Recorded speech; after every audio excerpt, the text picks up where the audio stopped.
आज मैं आप लोगों को कुछ हकीकत बताने जा रहा हूं जो बक्सर जिला के एक गांव में हुआ था। वहां पर एक परिवार था जिसमें रौनक नाम का लड़का अपने माँ बाप एवं भाई बहन के साथ रहता था।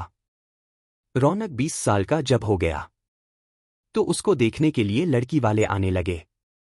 कुछ दिन बीत गया, तभी रौनक को एक लड़की की फोटो अच्छी लगी। उसने अपनी माँ को बोला, माँ मैं इसी से शादी करूंगा, और बोलता भी क्यों नहीं। हर लड़के की ख्वाहिश होती है कि उसकी औरत सुंदर और संस्कारी हो ताकि किसी के सामने ले जाने से उसका मान भी बढ़े। उसकी माँ ने बोला, ठीक है बेटा, तुम्हारी शादी मैं इसी से करवाऊंगी, और लड़की के पिता को हाँ बोल दिया। कुछ दिन बाद उसकी शादी का दिन आ गया।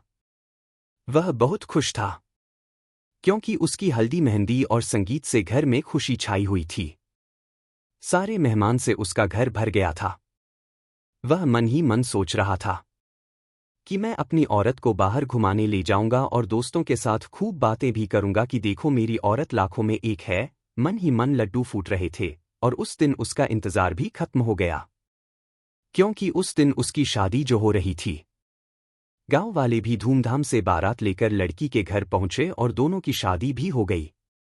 जब सुबह विदाई हुई तो उस समय लड़की को डोली में अकेले ही ससुराल लाया जाता था। चार कहार डोली को उठाते उठाते थक गए थे।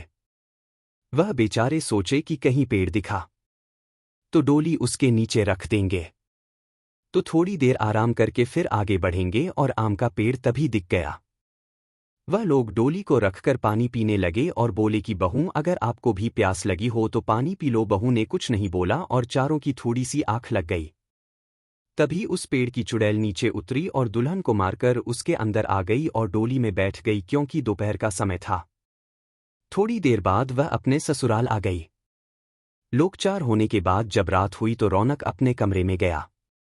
जब वह अपने बिस्तर पर बैठकर दुल्हन से बातें कर रहा था तभी उसे जोर से प्यास लगी। उसने कहा, मैं पानी पीकर आता हूं। दुल्हन ने बोला, आप बैठो मैं पानी दे रही हूं। इतना कहकर उसने अपना हाथ लंबा करके कुएं से पानी निकालकर उसको दे दिया। इतना देखते ही रौनक जमीन पर भद्द से गिर गया और बेहोश हो गया।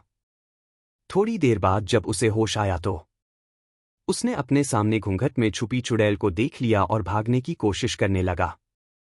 तभी उस चुड़ैल ने बोला, आप भागो मत, मैं आपको मारूंगी नहीं, और अब मैं आपके साथ रहूंगी भी नहीं। नहीं तो आप जीवित नहीं रहोगे क्योंकि आपने हमारा चेहरा देख लिया।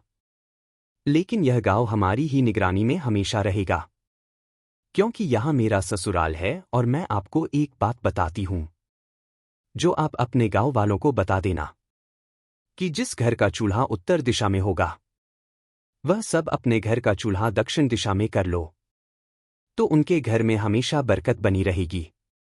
इतना कहकर वह गायब हो गई। शास्त्रों के हिसाब से माना जाता है कि दक्षिण में अक्सर भूत प्रेत निवास करते हैं, लेकिन ऐसा करने से आज भी उस गांव में कभी भूखमरी या फिर कोई बीमारी जल्दी नहीं आती।